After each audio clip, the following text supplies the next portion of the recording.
예수님이 광야의 시험의 시점을 요단강에서 돌아온 때라고 오늘 말씀에 기록하고 있습니다. 요단강은 예수님께서 세례를 받으신 곳이에요. 세례를 받으실 때 하늘에서 예수님이 내 사랑하는 아들, 기뻐하는 자라고 분명하게 음성이 들려왔습니다. 이 세례를 통해서 예수님이 하나님의 아들이시라는 것이 확증되어진 거예요. 그리고 나서 요단강에서 돌아오자마자 성령에 이끌려 광야로 나가서 그곳에서 마귀에게 시험을 당하셨습니다. 마귀는요, 바로 세례를 받으시고 하나님의 아들이심을 확증한 예수님에게 이제 하나님의 아들로서 마땅히 해야 할 일을 해라, 구원의 일을 해라라고 이야기합니다. 예수님이 하나님의 아들이 분명한데 마귀는요, 또다시 예수님에게 그것을 증명해 보라라고 이야기하는 거예요. 그리고 세 가지 시험을 예수님이 당하셨습니다. 하나님의 아들이라면 이런 것 해야 되는 거 당연한 거 아니야 라고 마귀가 시험하는 거예요. 하나님의 아들, 그렇다면 예수님은 그것을 증명해야 합니다. 어떻게 증명할까요? 무엇인가를 예수님께서 보여줘야 하는데 첫 번째 시험이요, 돌들로 떡이 되게 하라는 거예요. 돌이 떡이 되게 당연히 예수님은 하실 수 있습니다. 내가 하나님의 아들인데, 무에서 유를 창조한 창조주인데 내가 이것도 못할 것 같아? 아들로서의 그 능력이 있다는 것을 보여주면 끝이에요. 그런데 예수님 안에 의심이 들기도 합니다. 내가 정말 하나님의 아들일까? 내가 정말 돌이 떡이 되게 할 수 있을까? 세상적으로는 보잘것없는 가난한 나사렛의 목수의 아들이었습니다. 그런데 세례받았다고, 하나님의 아들이라고 하늘에서 음성이 들렸다고 내가 정말 하나님의 아들일까? 사실 하나님의 아들로 태어나면 좀 위대하게 영광스럽게 태어났으면 더 좋았을 것 같습니다. 그러나 예수님은 가난한 일반 평범한 이스라엘의 목수의 아들로 태어났다라는 거예요. 그리고는 하나님께 증표를 요구할 수도 있어요. 내가 하나님의 아들인지 다시 한번 마귀에게 얘기 좀 해주세요. 다시 한번 똑똑하게 마귀에게 한번 말씀해 주세요. 아니면 더 확실하게 어떤 증표 좀 주세요. 하나님의 아들이라는 증표가 있어야 하는데 그 증표가 아무것도 없어요. 이런 것 좀 보여주세요. 이 광야의 시험에서 예수님은 하나님에게 능력을 요구할 수도 있고, 그리고 내가 당신의 아들이라는 증표를 요구할 수도 있었습니다. 우리는요, 세상 속에서 오늘 예수님께서 당하신 이 시험과 동일하게 세상은 우리에게 이야기해요. 당신이 목사라면, 당신이 그리스도인이라면, 당신이 장로라면, 당신이 권사라면, 당신이 집사라면, 당신이 은사 있는 사람이라면, 당신이 정말 예수님의 자녀라면 이라는 질문을 우리에게 합니다. 우리는요, 이 질문에 답을 하려고 해요. 어떤 답을 합니까? 그 답을 내가 최대한 정성껏 하려고 하지만 사실은 우리는 그 답을 나를 드러내는 답을 하려고 합니다. 무엇인가 내가 보여주려고 하는 답을 해요.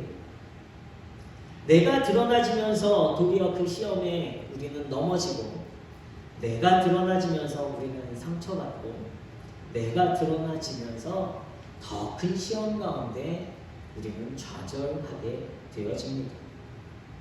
중요한 것은요, 내가 목사이기 때문에, 내가 장로이기 때문에, 내가 집사, 권사이기 때문에, 내가 교회 다니는 사람이기 때문에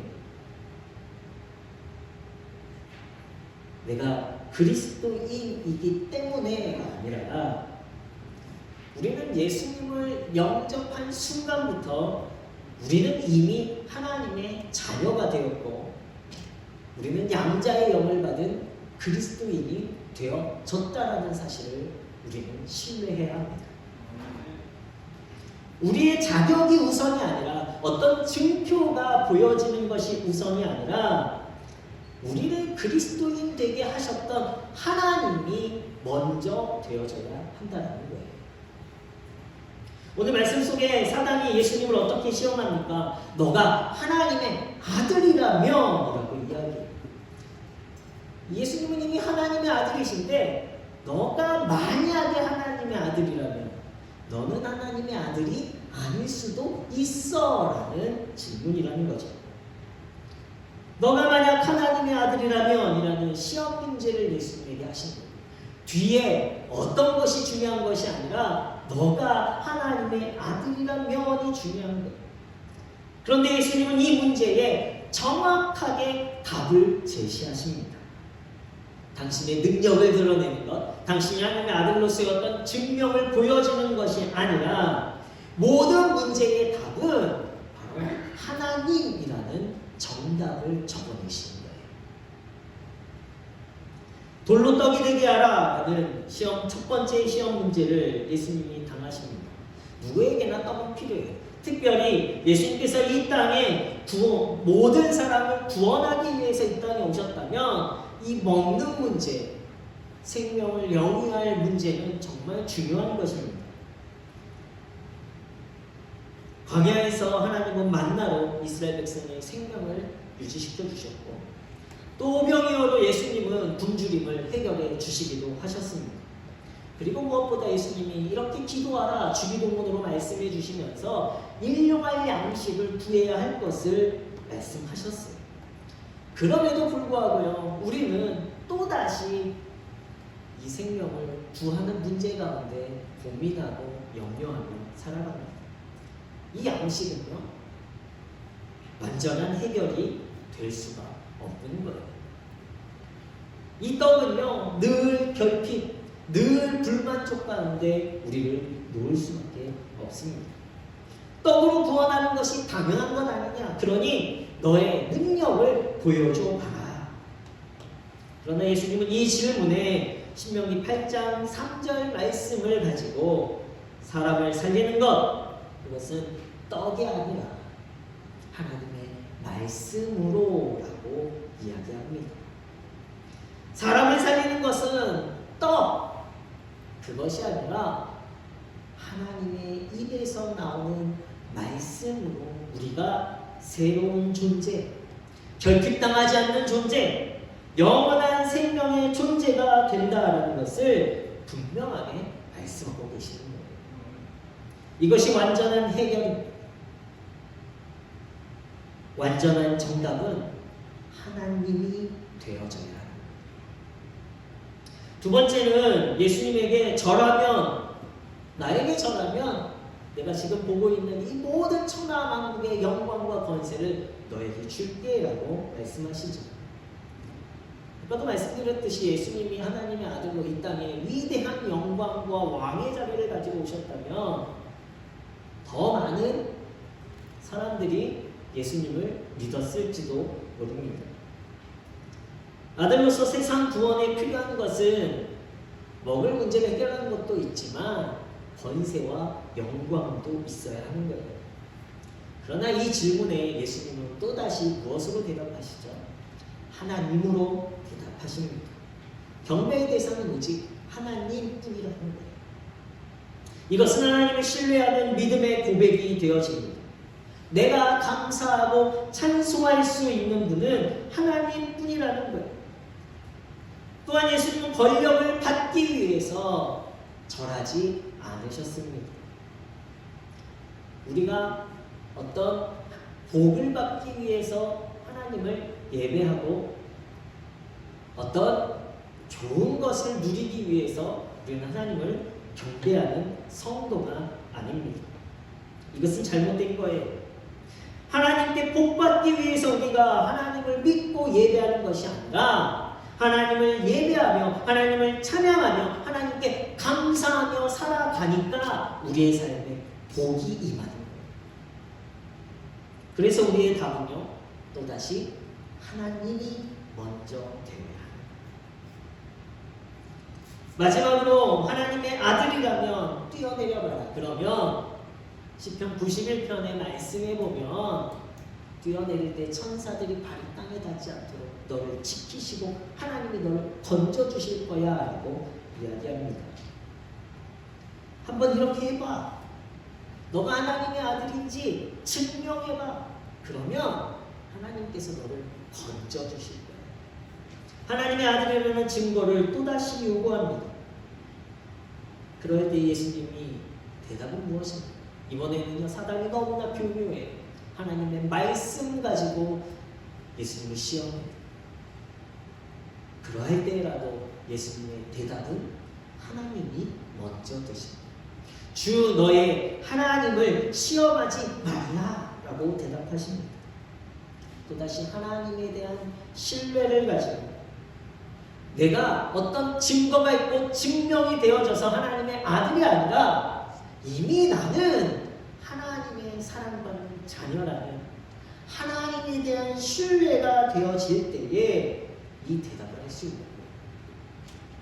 하나님은 모든 시험을 이기는 답으로 정하고 예수님은 그 정답지에 그 시험 문제에 그 질문에 하나님만 적어내십니다. 그러할 때에 사단이 떠나가게 되어졌어요. 예수님의 시험 문제는 바로 너가 하나님의 아들이라는 시험 문제예요. 이 땅에서 우리가 당하는 물질의 문제, 명예의 문제, 권력의 문제, 또 불신앙의 문제들, 이 모든 문제의 대답은요, 단 하나예요. 무엇입니까? 하나님. 하나님을 먼저 생각하고 하나님을 먼저 신뢰하고 하나님을 먼저 의지할 때에 이 모든 인생의 질문에 우리는요, 정답을 낼 수 있는 것이고 그 정답으로 말미암아 우리의 모든 문제들은 떠나가게 되는 줄로 믿습니다. 문제와 고난과 시험의 상황에서 우리가 써낼 답은 오직 하나, 하나님이라고 써내시면 됩니다. 우리가 생각하고 붙잡아야 할 답은 오직 하나, 하나님이라고 적어내시면 됩니다. 그러할 때에 저와 여러분들의 삶 가운데 하나님의 영광이 더 크게 임하게 될 줄로 믿습니다. 사도행전 3장 5절에서 6절 말씀해 보면 성전 미문에 나면서부터 걷지 못하는 자가 앉아서 성전에 예배하러 오는 사람들에게 구걸을 합니다. 근데 그 시간에 베드로와 요한이 기도하러 그 성전에 올라가요. 그럴 때 5절 말씀에 보면 그가 베드로와 요한에게서 내가 무엇을 얻을까 이렇게 기대하고 있어요. 그럴 때 베드로가 우리가 잘 알고 있죠. 이렇게 이야기합니다. 내게 있는 이것을 내게 주노니 나사렛 예수 그리스도의 이름으로 일어나 걸으라고 이야기해요. 당신들이 무엇을 줄 수 있습니까? 하나님의 사람인 당신들이 무엇을 하나님의 사람의 사랑을 우리에게 나에게 줄 수 있습니까? 라고 이야기할 수 있어요. 그러한 질문에 베드로와 요한의 대답은요, 단 하나예요. 내게 있는 건 내가 주는 것이 아니라 내게 있는 건 아무것도 줄 것이 없지만 내게 줄 수 있는 정답 단 하나, 그것은 바로 나사렛 예수 그리스도의 이름이다. 오직 하나님뿐이라는 거예요. 그럴 때 어떤 일이 일어납니까? 그 삶의 문제가 해결되어지는 거예요. 우리가 세상 가운데 우리에게 요구하고 우리에게 질문하고 우리에게 당신이 그리스도인으로 사랑 좀 베풀어 봐라고 이야기하는 사람들이 있어요. 그러나 그럴 때 우리는요, 그 사랑을 베풀기 위해서 누구를 드러냅니까? 내 능력을 드러내려고 해요. 그러나 그것이 아니라 우리는 나사렛 예수 그리스도의 이름, 그에게 예수 그리스도의 복음이 먼저 닿기를, 하나님이 먼저 그 삶 가운데 역사해 주시기를 기도하고 그를 위해서 하나님으로 답할 수 있는 성도가 되어야 할 줄로 믿습니다. 그리고 나서 사도행전 4장 12절 말씀에 베드로와 요한이 정확한 대답을 계속하죠. 다른 이로서는 구원을 받을 수 없나니 천하 사람 중에 구원을 받을 만한 다른 이름을 우리에게 주신 일이 없음이라 하였다.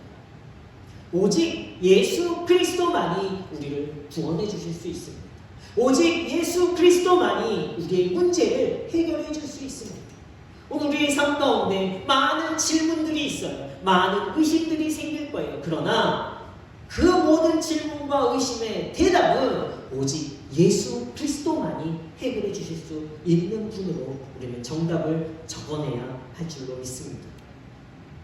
오직 예수 그리스도만이 우리의 소망이 되시고 우리의 구원이 되시고 저와 여러분들의 기쁨과 진리가 되시고 정답이 되시는 줄로 믿습니다. 오늘 성사일과로 제가 함께 읽어야 될 시편 91편에 보면 91편에 여러 가지 어려운 상황들이 계속해서 나옵니다.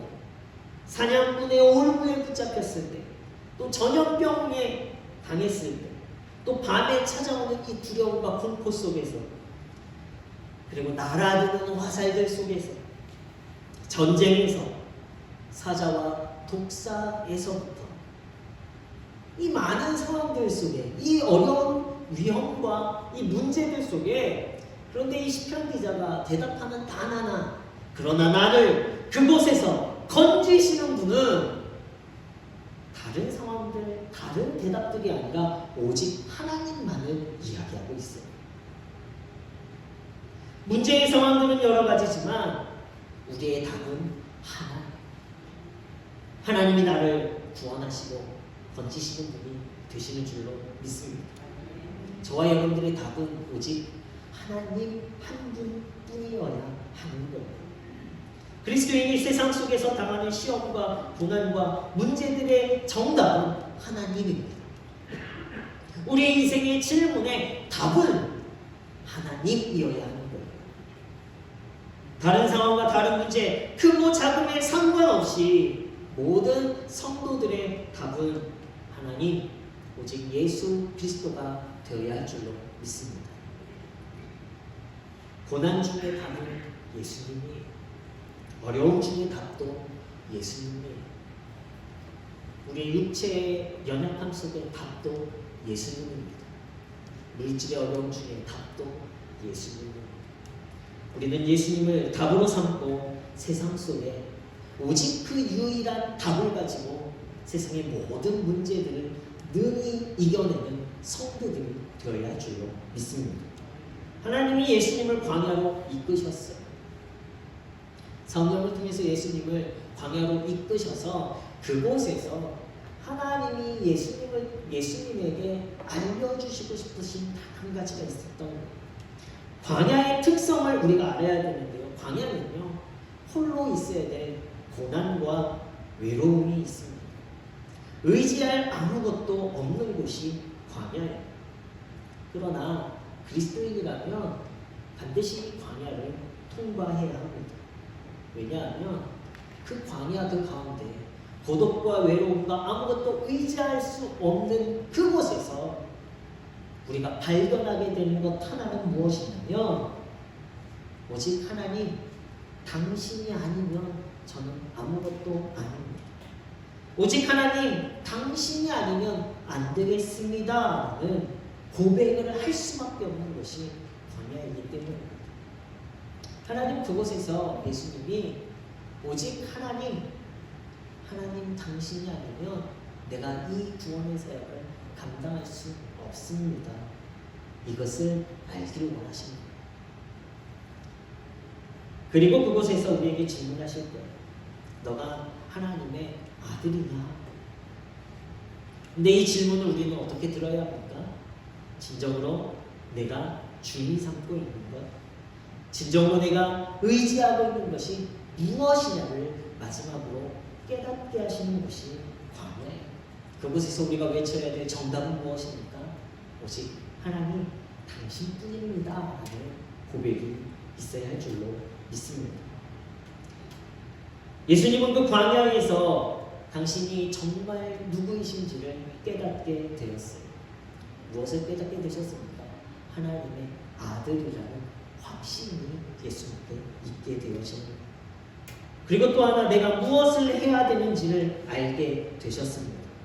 그래서 이 광야의 이 시험을 마치시고 나서 가장 먼저 선포하신 것이 바로 18절, 19절 말씀해 보시면 주의 성령이 내게 임하셨으니 이는 가난한 자에게 복음을 전하게 하시려고 내게 기름을 부으시고 나를 보내사 포로된 자에게 자유를 눈먼 자에게 다시 보게 함을 전파하며 눌린 자를 자유롭게 하고 주의 은혜의 해를 전파하게 하려 하심이라 하였다. 이 광야에서 하나님을 답으로 찾는 자, 인생의 질문에서 하나님을 답으로 찾는 자가 정말 내가 누구인지 그리고 내가 무엇을 해야 하는지 자신의 정체성과 사명이 확증되어지게 되어지는 거예요. 하나님을 정답으로 삼는 자가 진정한 하나님의 자녀, 하나님을 정답으로 삼는 자가 진정 우리가 이 땅에서 무엇을 해야 되는지 사명을 깨닫게 되어집니다. 그러할 때에 15절 말씀에서 보시면요, 친히 그 여러 회당에서 가르치심에 무사람에게 칭송을 받으시더라. 권력, 명예, 이 모든 것이요 하나님을 경배하고 하나님을 정답으로 삼았더니 자연스럽게 우리의 삶 가운데 이루어지는 복이 되어지는 거예요. 이 명예와 이 권력과 이 능력과 이 지혜와 하나님의 풍요함을 누리시는 분의 모든 성도님들 되시길 예수 그리스도 이름으로 축원합니다. 무엇을 정답으로 삼을 때요? 하나님을 정답으로 삼을 때. 세상은 우리에게 당신이 만약 그리스도인이라면 이라고 우리를 시험할 거예요. 그럴 때 우리는 내가 아닌 하나님이 먼저, 하나님의 말씀이 먼저 되어야 할 줄로 믿습니다. 내 생각이 먼저 되면 의심이 시작될 수밖에 없어요. 그래서 하나님이 먼저 되시고 하나님을 신뢰해야만이 우리의 삶 가운데 하나님의 역사는 시작되게 될 줄로 믿습니다. 이제 무조건 하나님이라고 대답하셔야 돼요. 제가 질문을 드리면 우리를 치유하시는 분은 하나님. 우리는 누구의 자녀죠? 하나님. 우리를 구원하시는 분은 하나님. 누가 우리를 고난에서 건져주실까요? 하나님. 누가 우리를 죄와 사망에서 건져주십니까? 하나님. 누가 우리를 가장 사랑하십니까? 하나님. 우리의 모든 정답 하나님. 너무 쉽지 않습니까? 문제가 주어졌는데요, 다 하나님으로 적으시면 돼요. 다른 거 없어요. 의심하지 마세요. 하나님만이 저와 여러분들을 건져주시고 구원해주시는 분이 되시는 줄로 믿습니다. 하나님만을 내 삶의 정답으로 삼고 하나님을 경배함으로 하나님의 완전한 복을 누리시는 우리의 모든 성도님들 되시길 예수 그리스도의 이름으로 축원합니다.